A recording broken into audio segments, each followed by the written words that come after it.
Hi, this is Scott Garibay, and today let's talk about Dungeons and Dragons and 5th edition and the new races, one of the new races that was announced in Feywild, Wild Beyond the Witchlight. And I'm positive I got that title wrong, but the title it's got like 2 words repeated and too many Feys and too many Wilds and too many witches and too many lights. I just kind of refuse to learn the actual title because it's just nonsense.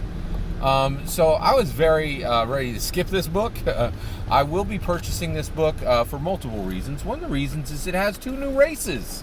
So that's exciting. That's very exciting. And actually, it really makes us think, what makes a new Dungeons & Dragons source book worth buying? And I will say, generally, I will buy a source book just for a new race. So there's a lot going on here. Let's talk about it. We're going to talk about the new race, the fairies. So they are allowing you to play. They are provisioning you, right, to play a fairy. So that's very new. That's pretty. We haven't been able to. Fairies have not been a actual race within Dungeons and Dragons 5th edition at any point to this point. So that's a big change. And fairy are very much a Dungeons and Dragons style race, right? So it's exciting that they're doing race, but let's talk. They're doing the fairies as a race. So let's talk about fairies, and let's talk about the race fairies that they're putting into the game. So one of the biggest things is every single new book that comes out for Dungeons and Dragons either solidifies the current direction or changes the current direction. And one of the things I think is really interesting is there's been this huge debate over the word race. And you could see that Wizards of the Coast desperately wants to take this word out of the race, just the word race out of the game, but they can't. They realize they cannot do it in 5th edition. They're not going to be able to do it. And it totally makes sense, because you can't go to this lineage thing. The other thing is, Unearthed Arcana is very real, and it is powerful, right? So I think one of the things that they did was they just were like, hey, here's this new... they tried lineages and people were like, this is nonsense. I think people were like, no, man, you make up your mind, right? And I think also people were really worried that if they went down this lineage road, we would end up losing dwarves and getting disgruntled mountain person, and everybody's like, no, we ain't doing this, right? And so I think there was pushback on lineages, and so I think where Wizards of the Coast is going now is they're like, hey, the word race is going to remain in the game. You're going to have races, and what we're going to do is we are going to create races, and we're just going to try not to offend anybody with them. And honestly, I don't take that for granted. I don't think what Dungeons and Dragons is doing is performative, right? I want the races to be non-offensive, right? I want them to be cool. But I think they should be non-offensive. So one of the things I think they're going to do as they go forward is they're going to be building races that are fundamentally non-offensive, right? Which I don't think it's a bad future, right? We can get some cool stuff, right? So one of the things is, just by saying there are 2 new races in Feywild, Wild Beyond the Witchlight, they're saying races is going to be in 5th edition. Maybe we'll reopen this conversation in 6th, but right now, you ain't getting away from it. There's just no way around this.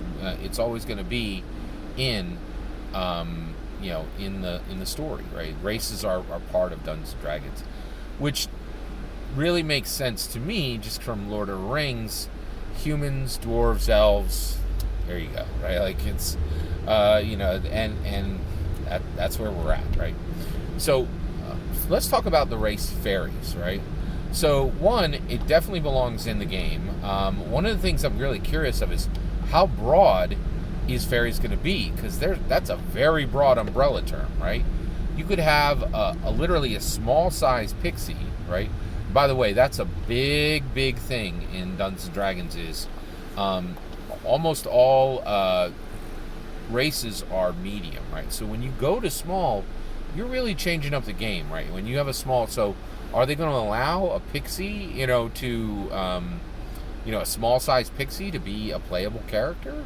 And that gets weird, because the reality is, the moment you do that, as long as you keep a medium size and you say, hey, this creature functions as a medium size, it makes sense from a physical physics perspective, right? But when you have like an 18-inch fairy, like delivering 36 points of damage or something, it really starts to get a little weird, especially with melee weapons and no magic, right?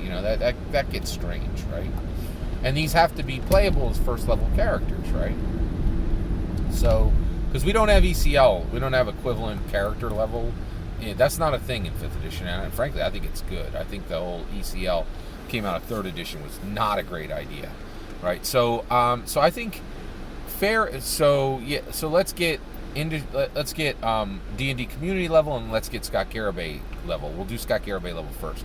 I have zero interest in playing fairy. I just don't. It's not interesting to me, right? And also, I did say there's 18-inch, like pixie. We're gonna see if that comes in. That's what people think of when you say fairy, right? Also, though, like, what are they gonna do with like trolls, right? Trolls are like 12 feet tall, or at least 8 feet tall, and big, strong. That would be interesting as a fairy, but I'm not sure how you're gonna do that. How are you gonna go from a troll, who's huge, lives under a bridge, to an 18-inch pixie? I don't think they're going to do it. So I don't think it's going to be broad enough, and so I have zero interest in playing a fairy. But I am very glad they brought it into the game, because I know a lot of people who are interested in playing a fairy, right? Like, actually, I wouldn't say a lot, but there's a distinct amount. Like, I would say, easily 25% of the players that I know, and that's enough. That's enough to warrant one race in 30 source books, so I would say 25% would be interested in playing a fairy, right? And also, it's very much part of the game, right? You got pixies, you got dryads, you got trolls, you got furbolgs are kind of fairy-ish, and then you have red caps, and just all brownies, and and by the way, I read the Spiderwick Chronicles. I even read the sequel series, right? And I love fairy lore and all that kind of thing, but I just don't have any interest in playing a fairy. But I'm glad they brought it for the D&D community. I definitely think the D&D community has enough players who would be very much interested in playing a fairy, and I don't think we should ignore those players, right? So I'm very glad that they brought the fairy into Dungeons and Dragons with Fae beyond the Witchlight, Wild Beyond the Witchlight. So I'm very excited I'm excited for the players who will enjoy this, right? I don't think there's going to be much there for me, but I'm also very glad that they are keeping race in the game, and at the same time being very aware of the problems of that word, and then trying to be responsive, right? I think that's what that's what the community wants. They want to keep the game, and honestly, it's a good compromise. Compromise is when both sides are a little bit unhappy, right? And I think it's good. I think like the super woke people really don't want that word to just be gone completely, but like old stalwarts who love the game, they're like, D&D isn't D&D without races, right? So let's keep races in, and let's make it respectful to all people. And as we go forward, building new races, right? Let's make sure that they're not offensive to anyone. And I don't think fairy, like, who identifies, fairies are pixies and trolls and brownies and redcaps. Who identifies with being a fairy? Like, it's not, there are no human fairies, right? It's not a thing. So, this should be a very safe, non-offensive term. I do know, I think that word, like decades ago, might have been used by really repugnant people to talk about one particular type, or to very cruelly name, some groups of people. That I don't think that's really done much today, not by civilized people, right? So that should not be a problem. I think people will understand that fairies are referring to furbolgs and trolls and pixies and redcaps and brownies and all the the cool fairy creatures in Dungeons and Dragons.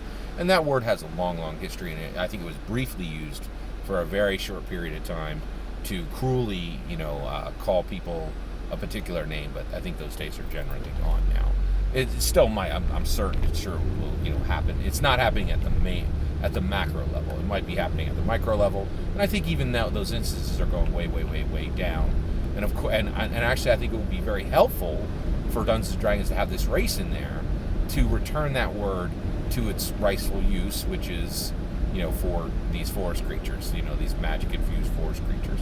So that's my opinion on the Feywild's new fairy race. What do you think? Are you excited about the new Feywild fairy race? Do you plan on playing them?